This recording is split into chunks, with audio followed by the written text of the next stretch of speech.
In this lesson, we're going to learn how to find the equation of a line.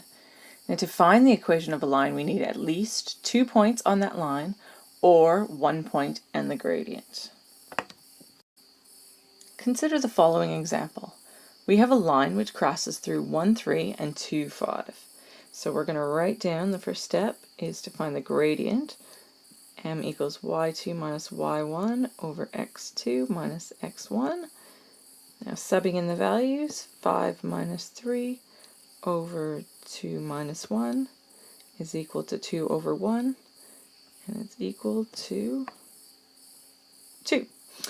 So our next step is to use this equation and substitute some values in. We now know that m is equal to 2. We knew x1 and x2, we can substitute in a point, we'll use this one. We can use either point, it doesn't really matter, we'll end up with the same equation, but I've chosen to use this one. Now x2, y2, we're going to leave as a variable for the moment. So we have 2 equals y minus 3 over x minus 1. Now we're going to simplify. So bring the x minus 1 over. Then we distribute the 2 across the brackets. 2x minus 2 equals y minus 3. Next thing we're going to do, bring the 3 over. So 2x minus 2. When we bring something over across the equal sign, we change the sign, so it's now plus 3 equals y. And we're going to collect like terms, and just because I like to do it, I normally write the y on this side, so I'm just going to flip it over. So 2x minus 2 plus 3 is plus 1. So this is our equation of a line. Now our next step, step 5, we're going to check that value. So to do that, we're going to substitute in the other point into our equation. So let's try that. So we have 5 is equal to 2, and our x value is 2, plus 1. 5 is equal to 4 plus 1. 5 is equal to 5. So in this case, our left-hand side is equal to our right-hand side. So we're right. Good work. Okay, so the next example. Find the equation of the line that passes through the points 2, 1 and 1, 3. So we do the same thing again. We use our equation. M equals y2 minus y1 over x2 minus x1. Subbing in, we have 3 minus 1 over 1 minus 2 gives us 2 over negative 1 at this point. So it's a negative. So we have a negative 2 slope. Alright, same thing still though.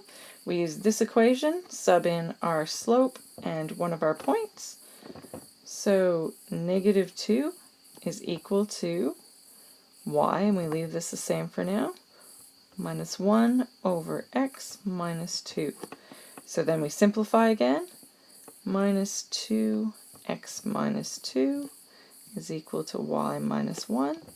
Alright, so simplifying, 2x minus, minus minus, so it's plus 4 equals y minus 1. Bringing the negative 1 over, minus 2x plus 4 minus a minus, so it's plus 1 equals y. And then we flip it around again, y equals minus 2x plus 5. So this is our equation of the line. Checking that, we're going to sub in this value just to make sure that we've got it right. So 3 equals minus 2 times 1 plus 5. So we have 3 equals minus 2 plus 5. So 3 equals 3. Left-hand side equals right-hand side. So we've got it correct. Now in this example, we're given the point, but we're not given a second point. We're actually given the gradient, which really actually just makes our life easier because that's our first step already solved. So m is equal to 3, and it's still equal to y2 minus y1 over x2 minus x1. So we can put our values in there. So 3 is equal to y minus 4 over x minus 1. We solve and simplify. 3x minus 3 equals y minus 4. And we bring the 4 over. 3x minus 3. When we bring the 4 over, we always change the sign. Equals y. And then we flip the y around and collect the like terms. 3x plus 1. So here is our equation of a line. Now an interesting thing to notice is that our gradient was 3, and in our equation we have 3x. And this is always going to be the case. This form of the equation, written like this, is called the gradient-intercept form. And that's because the gradient is always the value in front of the x, and this value here, the one with no x value, is actually our y-intercept, so the value of y when it crosses the y-axis. So in this case, it's 1. Now we can check this algebraically by subbing y equals 0 into this equation.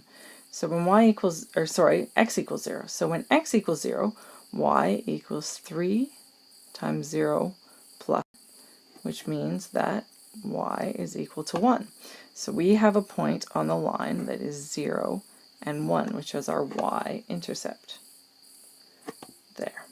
Okay, so we can check our previous, and we can see that in this case, our slope was equal to -2, and in our equation, we had a -2 there. So it works again. Our gradient is the value in front of the x. And in this case, our y-intercept we would expect to be from the equation plus 5. Is that true? Where it crosses the y-axis? Yes, it is plus 5. Now we could check that again algebraically, but we might skip that for this one. Next one. Okay, so in this case, our gradient was 2, and in front of the x value we have a 2. Our x-intercept we would expect to be at 1. We check the graph, and yes it is, which works perfectly. So the generalized form of the gradient-intercept equation is y equals mx plus c, where m is the gradient and c is the y-intercept, so the y value where it passes through the y-axis. Now why is this important? Sometimes we're given examples such as this one where we're actually given the gradient and the y-intercept. Now doing it the way we had been doing it previously, we'd have to do a whole bunch of steps of calculating it and then simplifying it. So the gradient is -3, y minus 1 over x minus 0. Then we simplify, bring the x over, y minus 1, get the y by itself, minus 3x plus 1. That's our equation. Or we can do it just a little more simply. Y is equal to the gradient plus the y-intercept. So we can sub this in. Y equals the gradient minus 3x plus, let's see, the y value as it crosses 1. So without having to calculate anything, we know it right away. And finally, I've included these summary points, which I suggest that you take down as notes.